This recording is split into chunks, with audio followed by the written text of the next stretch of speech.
Suster, Bapak Ibu dan anak-anak sekalian, selamat pagi berkah dalam. Renungan hari ini Kamis 9 September tahun 2021 diambil dari Injil Lukas bab 6 ayat 27 sampai 36.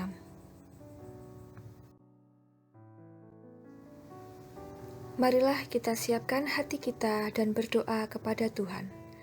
Dalam nama Bapa dan Putra dan Roh Kudus. Tuhan Yesus, terima kasih untuk penyertaan-Mu. Arahkanlah pikiran, perkataan, dan perbuatan kami agar mampu merenungkan firman-Mu, sehingga menjadi air hidup dan penopang bagi kami. Amin. Bacaan dari Injil Lukas bab 6 ayat 27 sampai 36. Demikian firman Tuhan. Tetapi kepada kamu yang mendengarkan aku berkata, kasihilah musuhmu, berbuatlah baik kepada orang yang membenci kamu.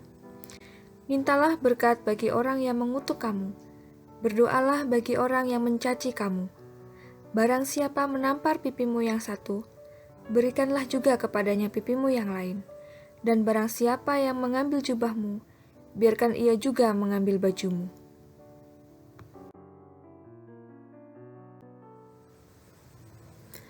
Berilah kepada setiap orang yang meminta kepadamu, dan janganlah meminta kembali kepada orang yang mengambil kepunyaanmu. Dan sebagaimana kamu kehendaki supaya orang perbuat kepadamu, perbuatlah juga demikian kepada mereka. Dan jikalau kamu mengasihi orang yang mengasihi kamu, apakah jasamu? Karena orang-orang berdosa pun mengasihi juga orang-orang yang mengasihi mereka.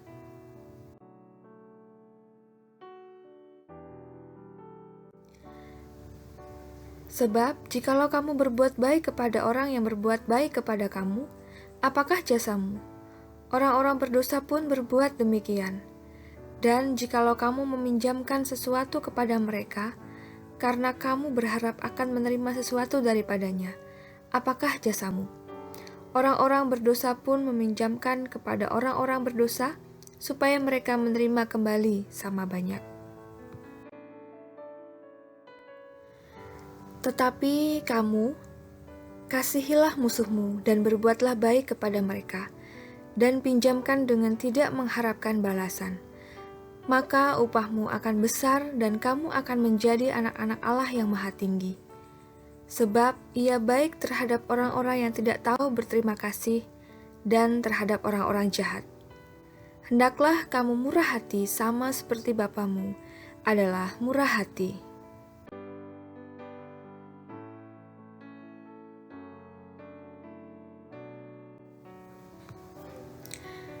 Di dunia ini kita pasti memiliki orang-orang yang kita kasihi, ataupun yang belum bahkan sangat sulit kita kasihi.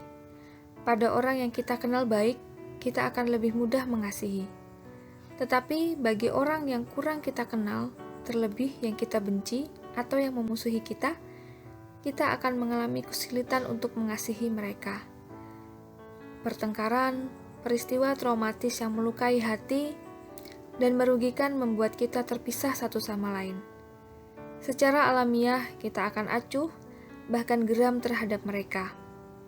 Namun, apa ajaran Yesus terhadap orang yang kita benci atau musuh kita?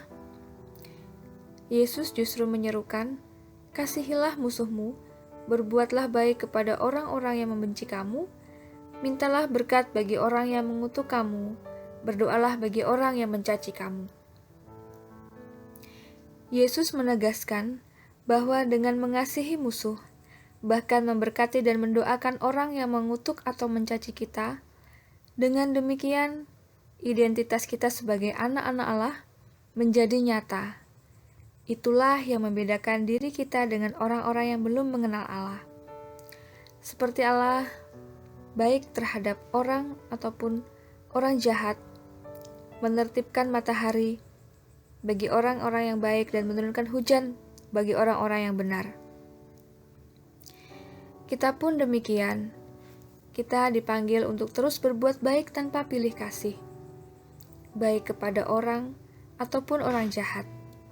Yang kita benci adalah perbuatannya, tetapi setiap pribadinya selalu kita kasihi dan kita doakan. Mungkin kita bertanya-tanya, lantas bagaimana cara mengasihi musuh? Bukankah prakteknya sulit? Perselisihan, permusuhan seringkali menimbulkan kepahitan yang luar biasa. Dalam hal ini, kita bisa belajar dari kisah Yusuf. Ia dipandang iri oleh saudara-saudaranya karena menjadi anak kesayangan ayahnya, Yakub, lalu dilempar ke dalam sumur kering, dijual ke negeri asing sebagai budak oleh saudara-saudaranya sendiri. Tetapi Yusuf mengasihi saudara-saudaranya. Ia tidak iri dan tidak dendam kepada saudara-saudaranya. Segala sesuatu bisa terjadi, tetapi ia percaya bahwa tak ada satupun terjadi di luar rancangan damai sejahtera Allah. Dengan demikian, ia bisa memiliki hati yang jernih, penuh kasih dan pengampunan terhadap orang-orang yang melukai hatinya. Adakah hati kita masih terbeban karena luka dan permusuhan? Mari kita meminta kasih Allah memenuhi hati ini, agar kita mampu mengasihi dan mendoakan orang yang membenci, bahkan memusuhi kita. Karena dengan demikian, kita disebut sebagai anak-anak Allah. Tuhan memberkati. Marilah kita tutup renungan hari ini dengan doa. Terima kasih Tuhan, hari ini telah Engkau berikan nikmat besar kepada kami. Berkati kami supaya apa yang baru saja kami dengar dan kami baca dari firman-Mu, itu dapat bermanfaat bagi kami. Demi Kristus Tuhan dan mengantara kami. Amin. Dalam nama Bapa dan Putra dan Roh Kudus. Amin.